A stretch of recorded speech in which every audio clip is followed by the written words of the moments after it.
You are listening to Medicine and the Machine with Medscape Editor-in-Chief Eric Topol and Master Storyteller and Clinician Abraham Verghese as they talk with experts around the globe about the hottest topics in healthcare. This podcast is intended for U.S. healthcare professionals only.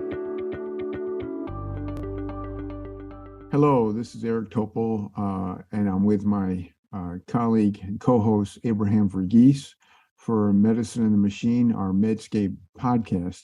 And this one is a big one for me, at least, because I've been following Professor Hannah Fry for years now.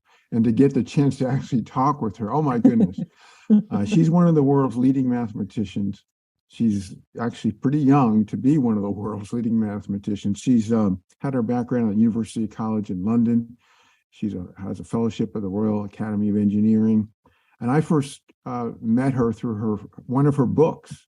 She's got multiple books, Hello World, How to Be Human in the Age of the Machine. So I can't think of a more perfect person to have to be Medicine and the Machine than you, Hannah. Welcome. Thank you so much. What an introduction. I can assure you, Eric, the pleasure is entirely mine. I likewise have been following your work for a very, very long time.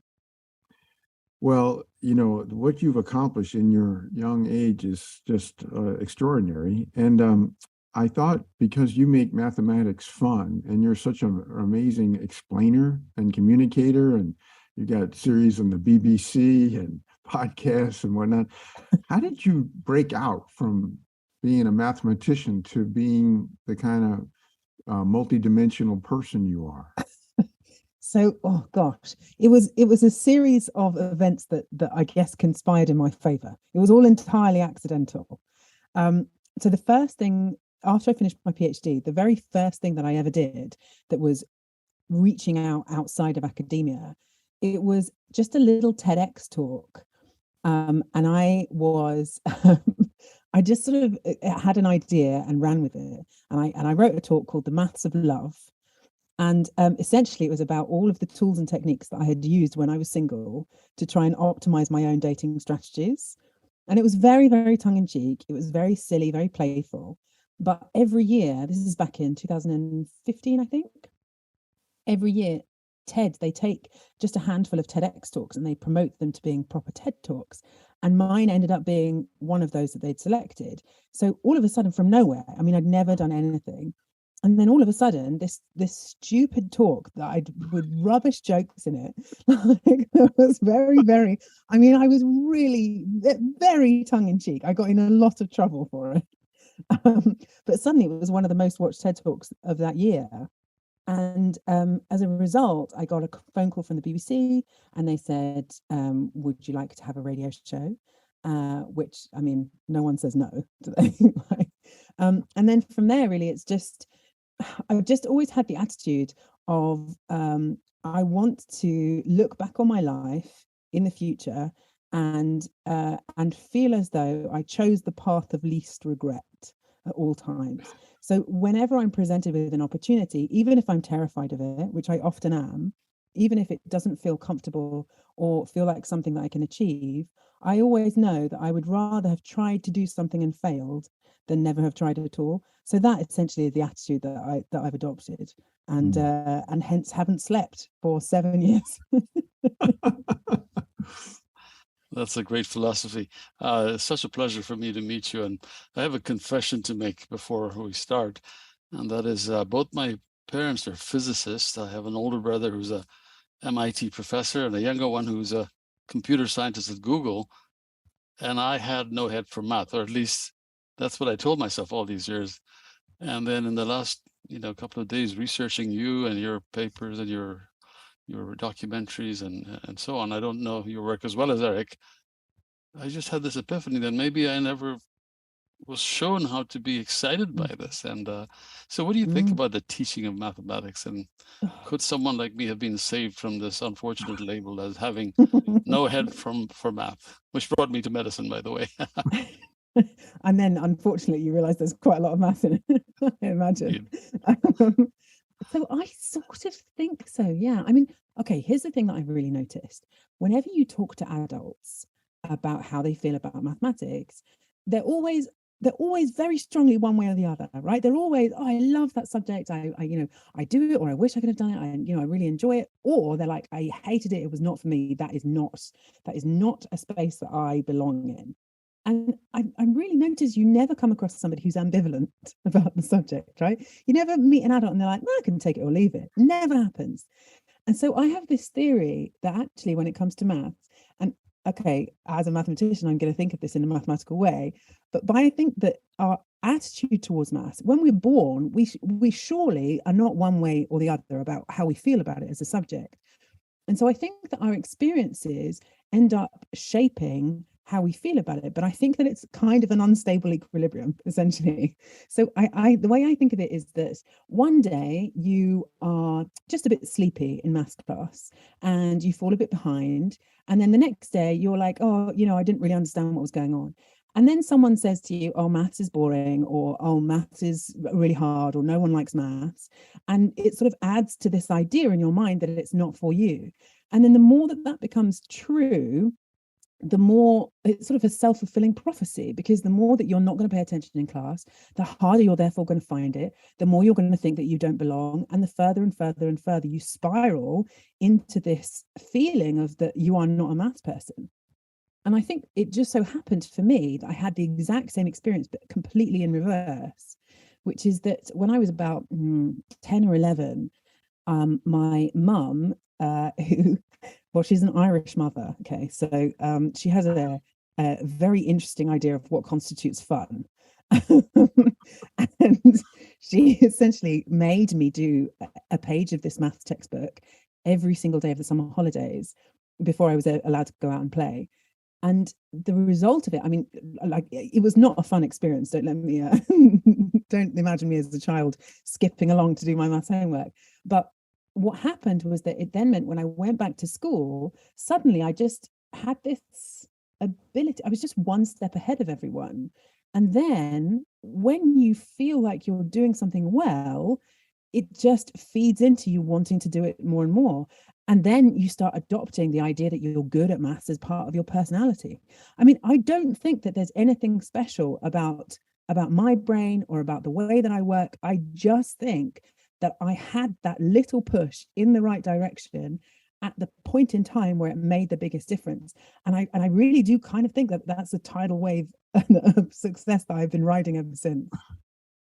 Well, Wow. it's interesting because whether it's the mathematics of love or the joy of data, I mean, I think you're having a big influence of people that would like to follow in your footsteps and love math and see how it intersects with our lives on a routine basis. Now, we intersected previously indirectly because you did a BBC documentary on AI in medicine.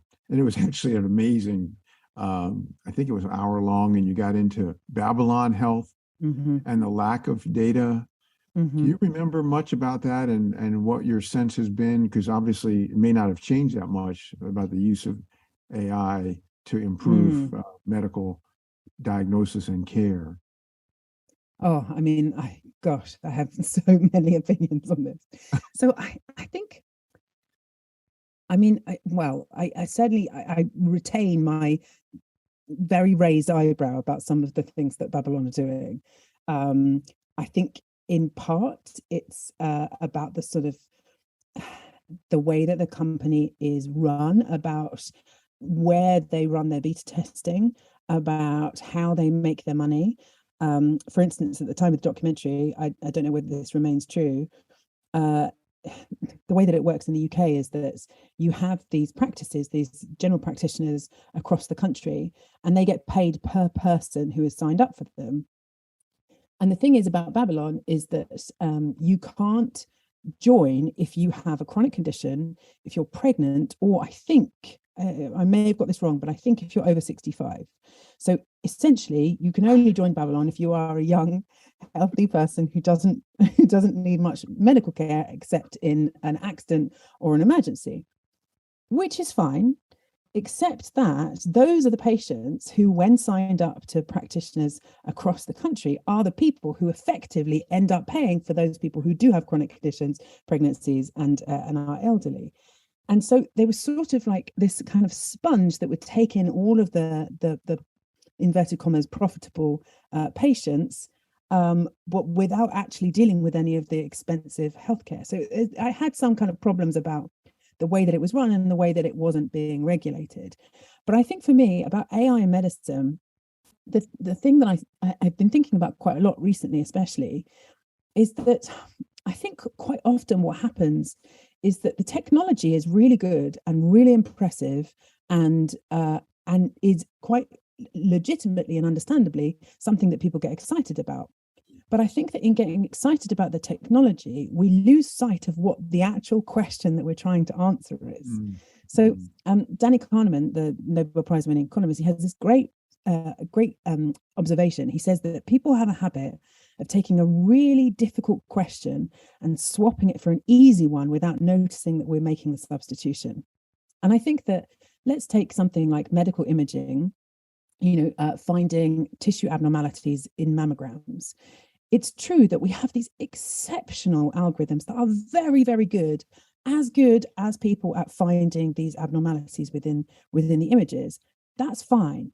But the really hard question that you want to actually answer when it comes to breast cancer care is whose life can be saved with treatment, right? That's the question that you ultimately want to answer.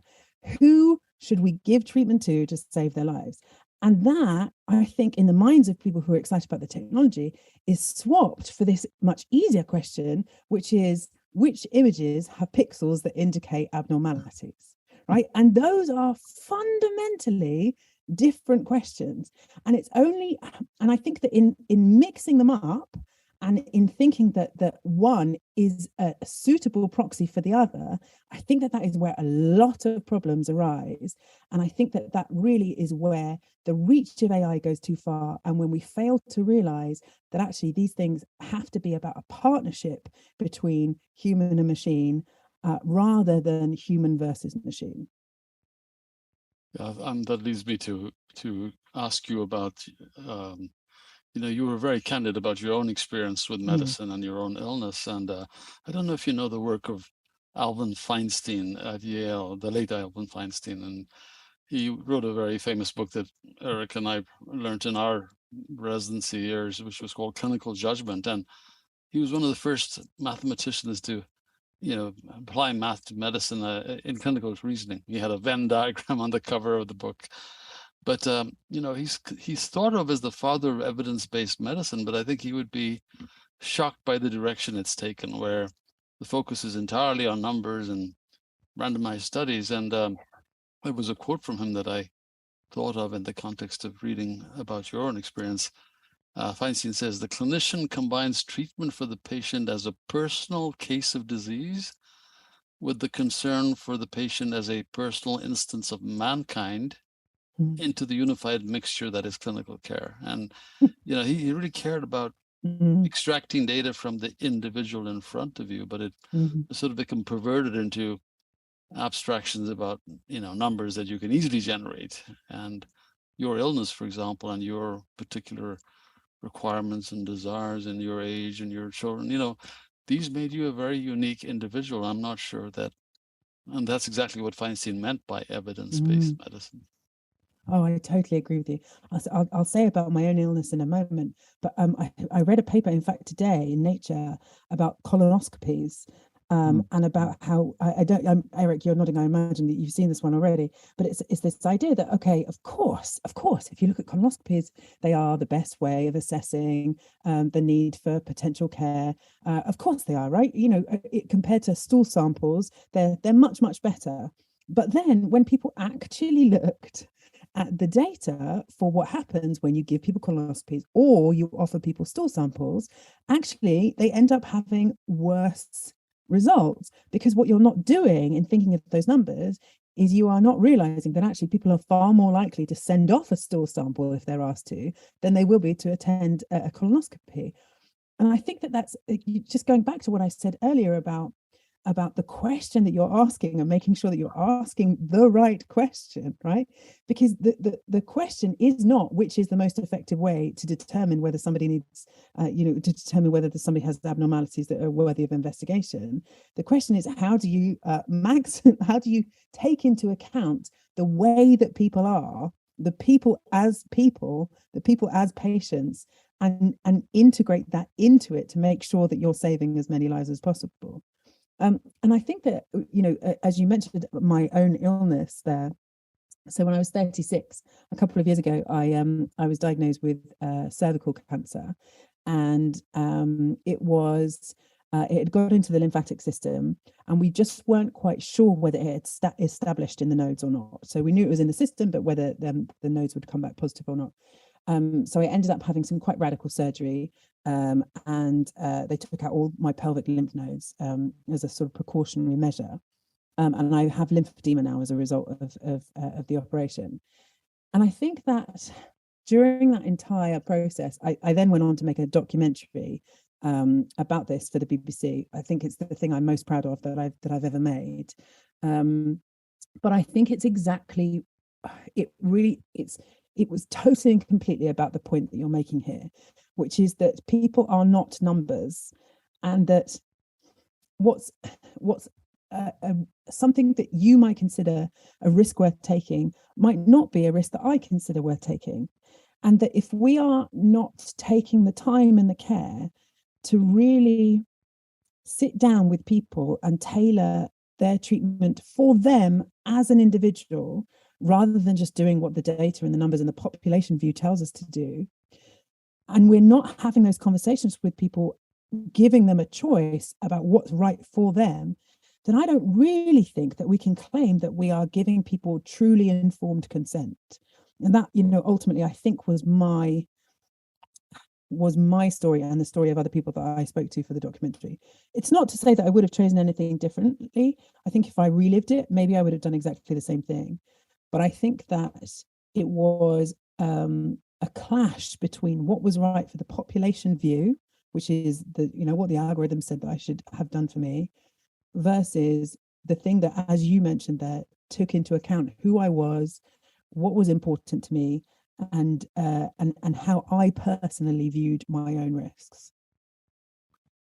I hope we can provide the link to that documentary. It's one of the most extraordinary ones I've ever seen about medicine, in the first person. And you were just so candid about what you were confronting, as you mentioned, the lymphedema complication that you suffered. And I mean, it's really extraordinary, and it exemplifies what we're trying to get out about medicine, mathematics, the machine, all these things that we're talking about.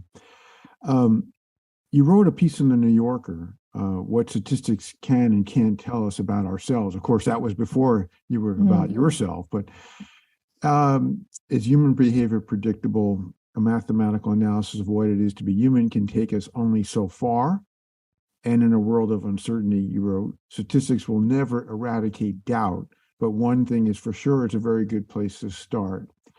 That was another impactful piece. Can you tell us more about your thoughts there and maybe integrate it with Hello World? Can I tell you actually that piece, the bit that you just read out, I had the deadline for that was the day that I got diagnosed with cancer. Oh my God. I went to the hospital. I went to the hospital and I got the news, and then I came home and I knew I had to get it in before midnight. And I was like sitting at the computer being like, okay, I'm scheduling crying for later. I'm just going to write this thing. So that just gives you a little insight. Okay. The thing is though, I really, they, in my head, all of these stories are very connected, because I think that as humans, we really don't like the idea of uncertainty. We can't. I remember I had this great conversation with another mathematician called Vicky Neal about what does 10% mean. Okay. And okay, of course, I can write you a formal definition of what 10% means. But what does 10% mean when someone says to you, there's 10% chance of this thing happening, especially if it's about you as an individual, perhaps. And the thing is, I think in our heads, what we actually do is we can't really handle that. So we sort of round it up to either 100% or 0%, right? I think that none of us are ever very good at really thinking about, okay, this is 10%. And I think that actually we make that same mistake when it comes to the output from algorithms and data. I think that if an algorithm says that something is so, if a statistical analysis says that a particular trend line fits the data, then in our heads we just sort of remove all of the uncertainty of it, remove all of the noise, remove all of the messiness, and it's like, oh well, then it's a yes or a no, right? It's like Trump won't win because it's 75% Hillary, right? Or whatever it is. It's like we can't do this in our heads, and I think that is such a big mistake. But I think that it's particularly a big mistake when it comes to, it's actually not an argument in my head in favor of more statistics. It's actually an argument in favor of less. Because I think that by truly acknowledging that we are not very good at this stuff, then I think that you have to really be careful to train yourself to realize that there is irreducible randomness, right? Uncertainty is unavoidable. And whatever the numbers say, in pretty much whatever situation you're in, it's only ever going to take you so far towards the answer. And you have to be willing and prepared to have the intellectual humility to step away from what the statistics is telling you and have much more of a human feel around it to go along with it. I mean, there's so many stories and wonderful examples of that I think illustrate this point really well. The one that I tell a lot actually is about there's this great it's sort of a game really that I sometimes play with audiences where I tell them that they've just started, they're the team principal of a racing team, and they've got to decide whether they're going to race tomorrow. Okay, it's the last race of the season. It's really exciting, except that the engine in their car keeps blowing up. So in 7 of the last 24 races, the engine in their car has exploded, and they've got to decide what they want to do. So I show them some data. I tell them that one of their engineers has a hunch that maybe the track temperature has something to do with it. Show them some data of the times when the engines have blown up, and tell them that tomorrow is going to be really cold. And I take a vote from an audience and get them to decide whether they want to race or not. Everybody always, without fail, decides that they want to race. Okay, it's normally about 75-25 split in the audience, but collectively they always decide they want to race. And at that point, you reveal that actually the data that they're looking at is real, but it has nothing to do with race cars.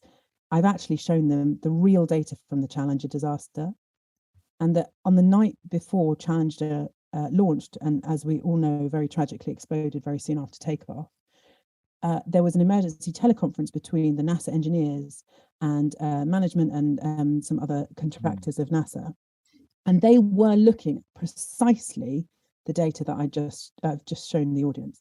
This is not a setup that I made up. It's one that's been used for a number of decades to train people about revealing their own biases.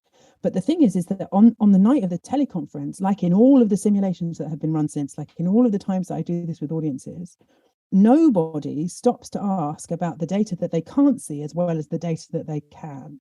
And there's 2 interpretations of that. The first is that, okay, well, we just need more data. Whatever data you've got, you just need more data. If you've got the right data, then you can just, you'll always have the answer.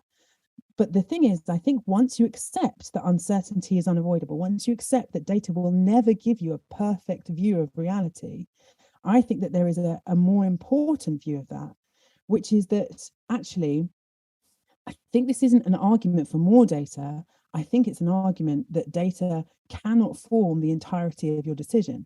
Because on that teleconference, the engineers, they were nervous. They didn't want to go ahead. They felt that there was something to do with the cold temperature.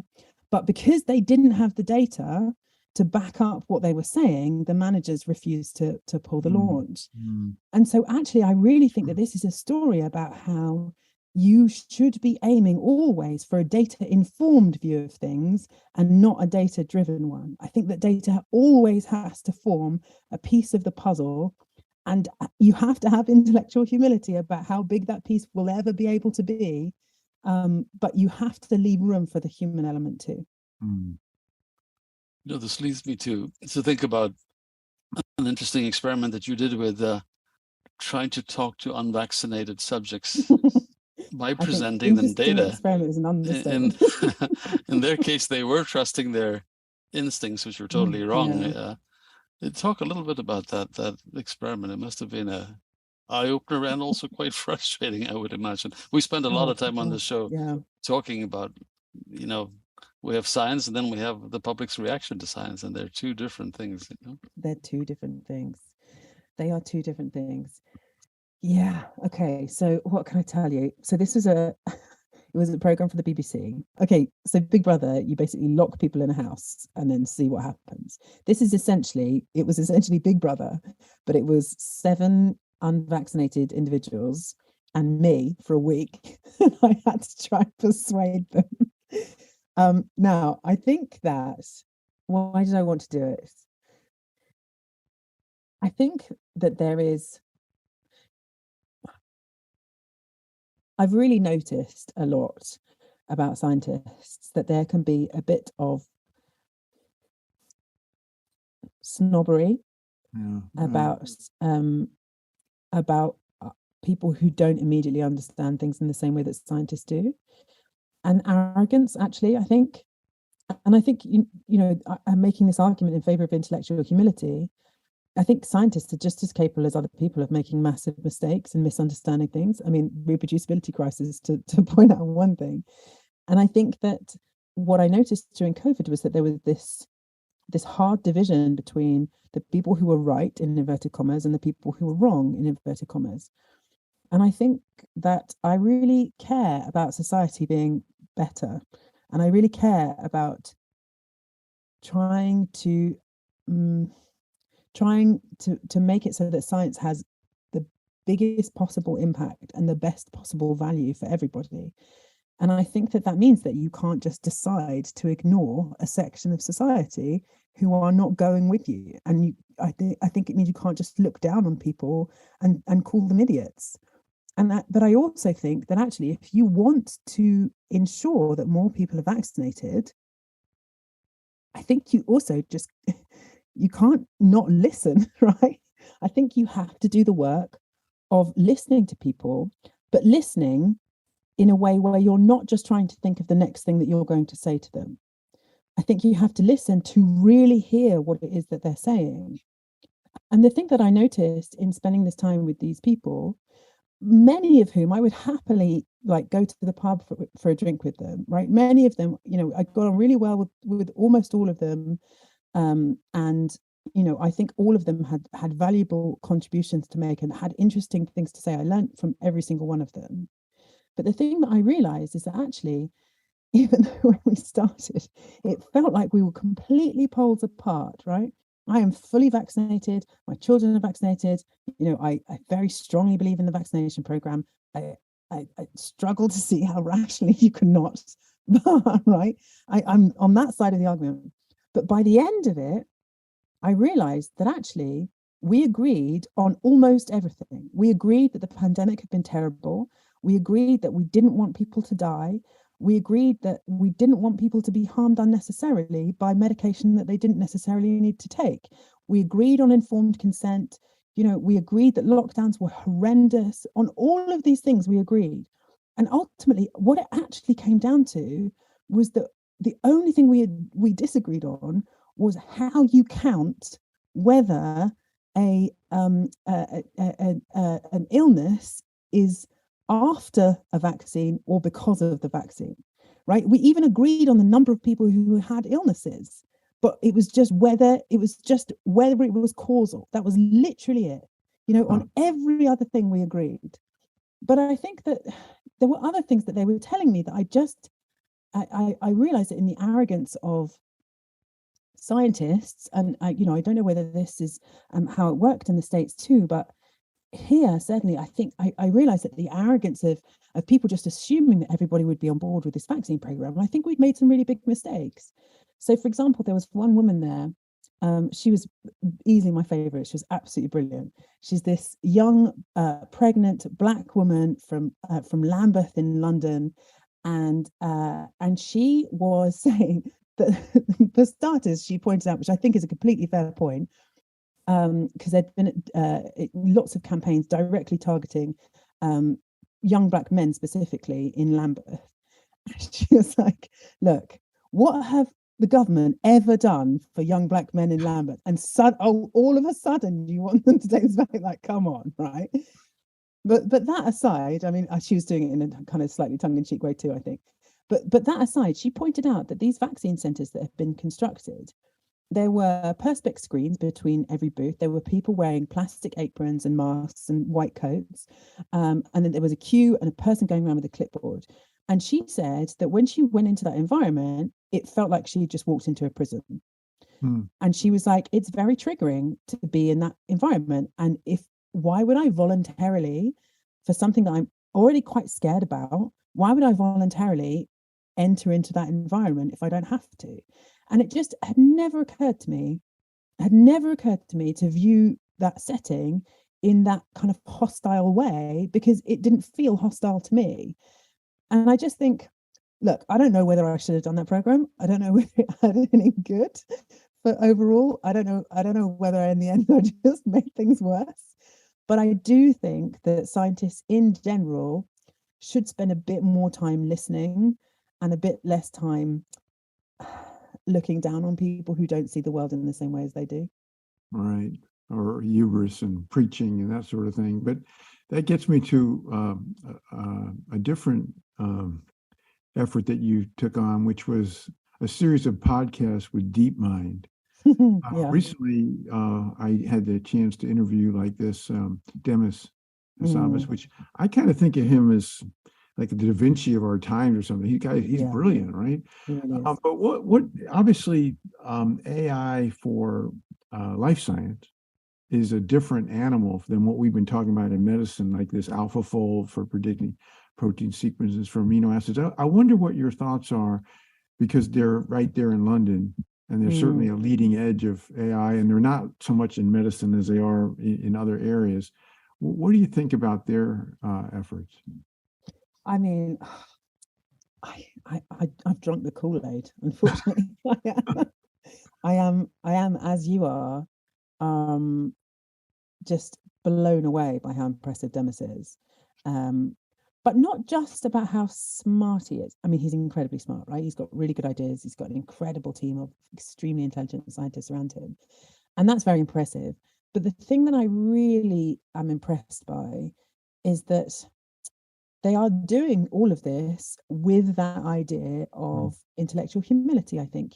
I think that they are deliberately building in things in their models as much as possible, so that their models are wearing their uncertainty with pride.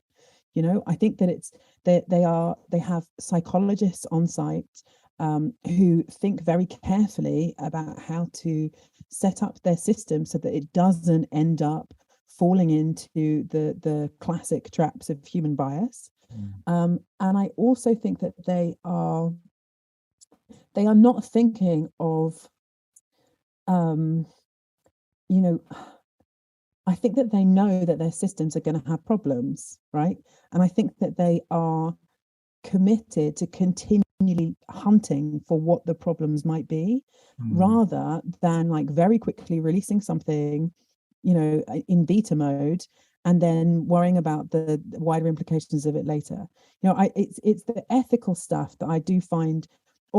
Look, I'm not saying that they're never going to make a mistake, but I think that they are genuinely committed to thinking about things ethically as much as they can, and that I think is really impressive. Just the fact that they publish everything, right? I mean, the fact that they're committed to peer review. I think that really illustrates the kind of mindset that they have, and that I think is really admirable in a world where actually people probably wouldn't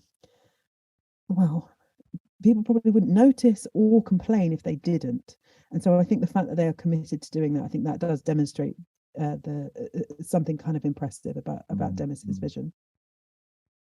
So I have a question. Do you sort of react to the world around you, or is it fair to ask you, what are you working on and looking towards in the future? Because it seems to me that a lot of your work is this exciting reaction to something that's just happened, whether it be dating or marriage or, vaccine deniers. So what's on your horizon, or does it depend on what happens, what crosses your radar next? Well, okay, so Stephen Strogatz, mathematician, American mathematician, he's got this phrase where he says that he's intellectually promiscuous. And I really like that phrase, so I'm stealing it. I'm stealing it and saying that I am too.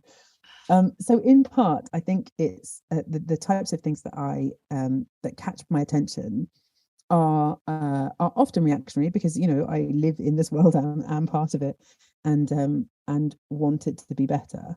But it's interesting that you asked me this question because I, in fact, have just finished filming a series for Bloomberg, that's coming out in February, and it's called The Future. And essentially, it's about trying to do this whole process of thinking of the impact of technology on society, but trying to do it in a forward-looking way rather than necessarily a backwards-looking way. So it's looking at things that are in the short, medium, and longer term, but the way that it will shape the world, really. But it's not a kind of happy, clappy, enthusiastic, jolly jaunt off into the future.